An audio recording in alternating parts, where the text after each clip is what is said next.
Thanks for watching, and thank you so much for the great response to our Fun Sales Pass adventure. A huge warm welcome to our subscribers and of course to all our new subscribers.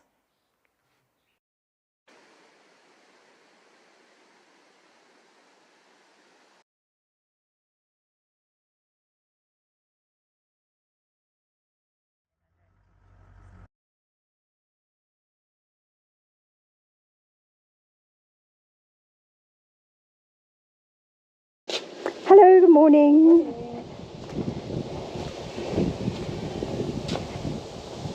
Obviously we're in the middle of a desert, but they have good water 10 meters below the surface. Is anyone home?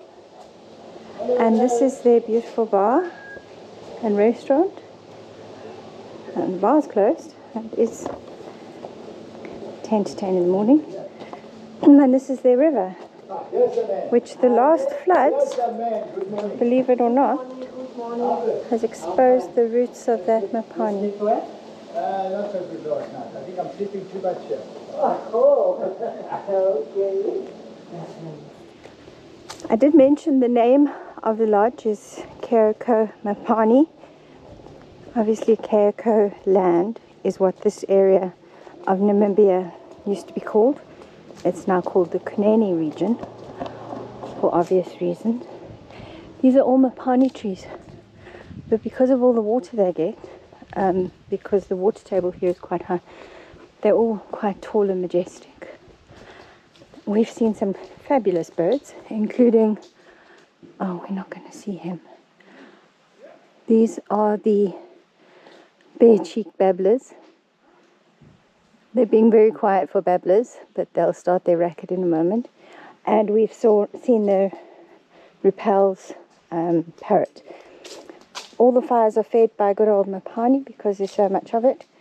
And they have these donkeys dotted about, providing hot water.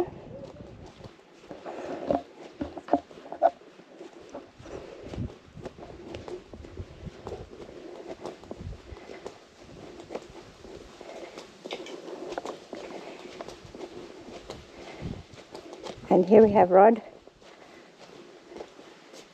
having breakfast. Rod had forgotten to turn off the center camera, and this we fire is a donkey heating our water.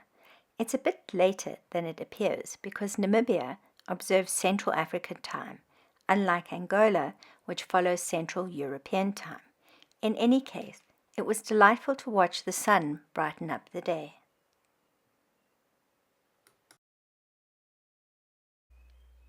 While we were at Kaoko Mopane, we ventured into town, and after a few false starts, we managed to find a correctly sized replacement tire. I did, of course, pay for this photo. The Herero traditional dress stands in stark contrast to the Himba traditional dress. The Herero fashion was influenced by the early German colonists. We met Anne and Andre and Elise and Eckhart at Kaoko Mopane. They were heading for Angola too, and we spent some time discussing our plans, routes and other travel-related matters. We will catch up with them again in the Iona National Park in Angola. Two brilliant couples to travel with. They were the ones who encouraged us to visit the Epaupa Falls.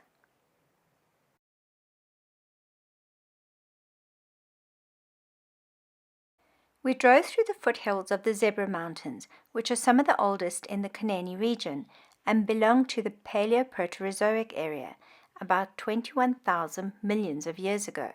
These rocks are still being explored by geologists today.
It took more than a couple of hours to reach the Epaupa Falls lodge and campsite.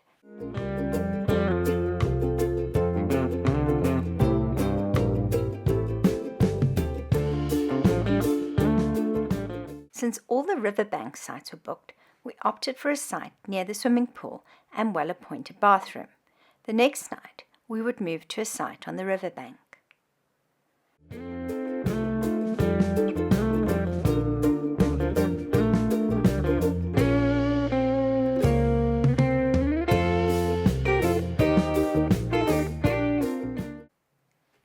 The campsite was lively, with a group of tourists having a great time.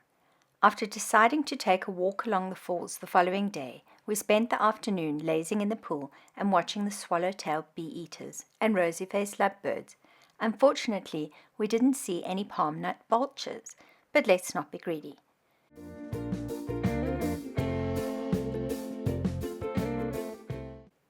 The Namibian Rockagamas provided endless entertainment as they scurried about.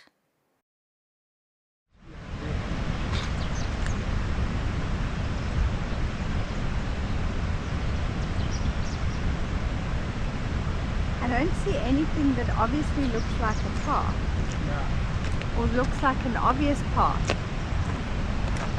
but maybe it follows the waterfall down.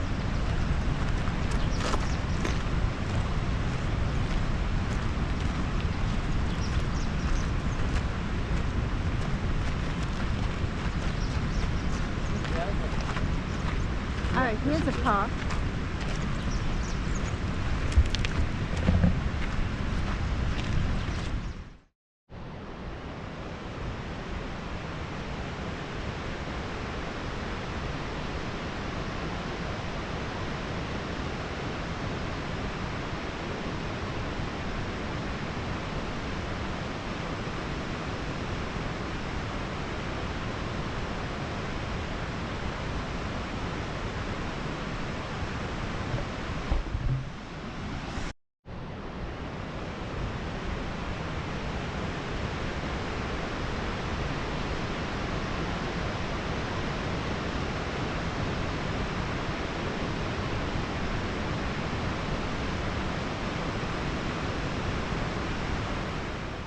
Rod and I walked along the banks of the Kunene River, filming as we went.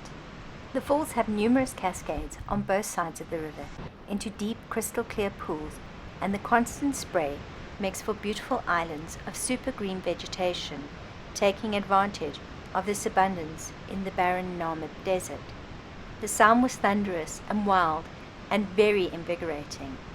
The videos couldn't fully capture the falls' beauty, the sun dancing on the water, or the luminous rainbows.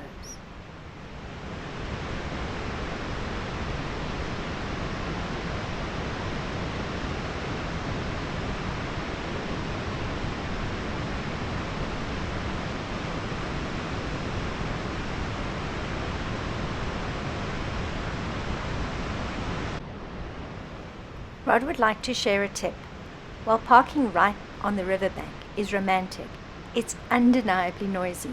A gentle roar fills the air and echoes off the rocks all night long. Just saying.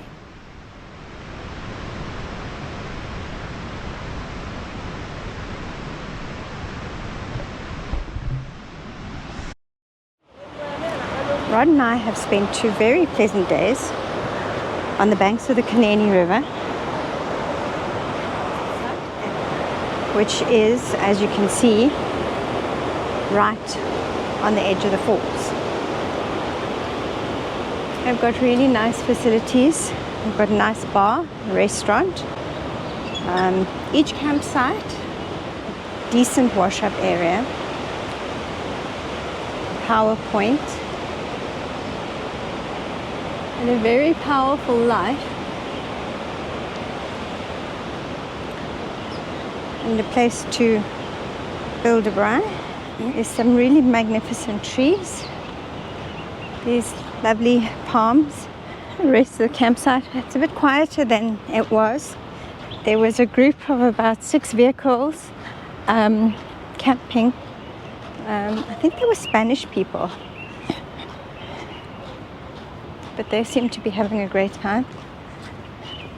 This is what I wanted to show everyone. A beautiful pool. A nice area just to hang out and relax.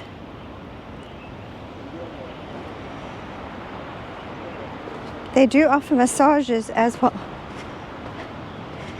And they've got some great birds in their campsite. The bathrooms are fine. Hot showers.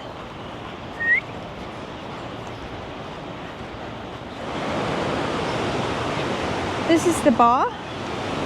A great place to come and hang out in the late afternoon and just sit and watch the water.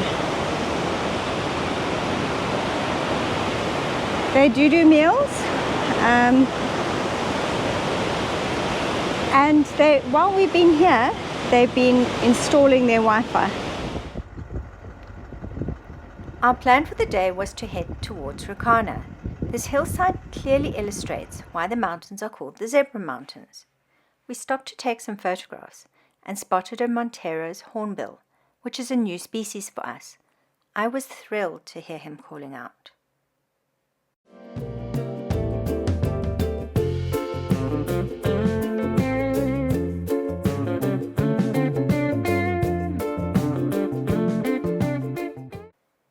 We followed the river with its beautiful Makalani palms and fig trees and umbrella thorns. The road rippled along. I lost count of the dry riverbeds we crossed.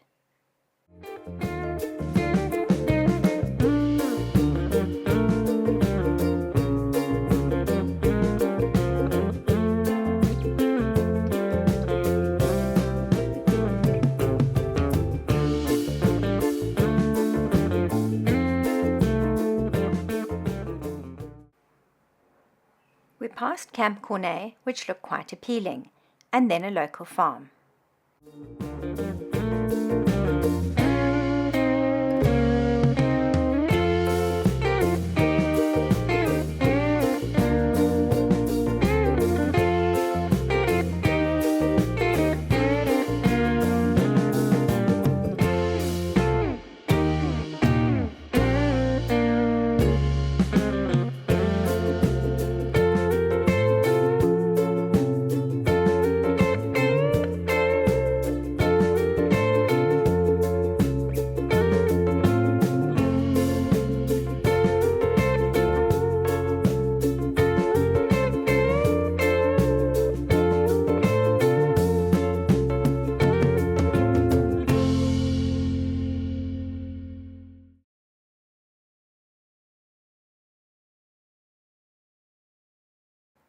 We usually give kitties fruit if we have it, although they would prefer sweets.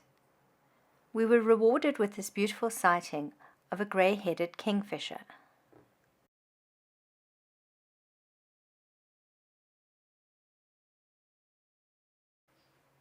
The road towards Ruacana was generally okay, a bit bumpy and rutted in places, and as mentioned, very undulating, but there were good views of the river and the mountains, and we were in good spirits looking forward to heading into Angola the following day.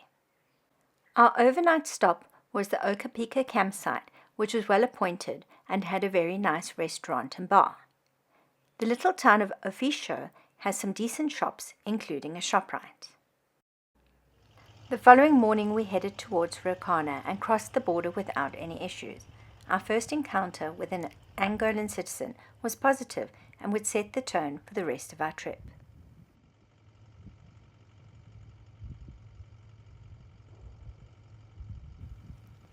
Rod had to get his head around driving on the wrong side of the road. As we were heading towards the Iona National Park, we stopped at the Ruacana Dam viewpoint and then for a lunch stop. A kind Angolan stopped to see if we needed help. Angola was going to be good. Our next escapade will see us in the breathtaking Iona National Park.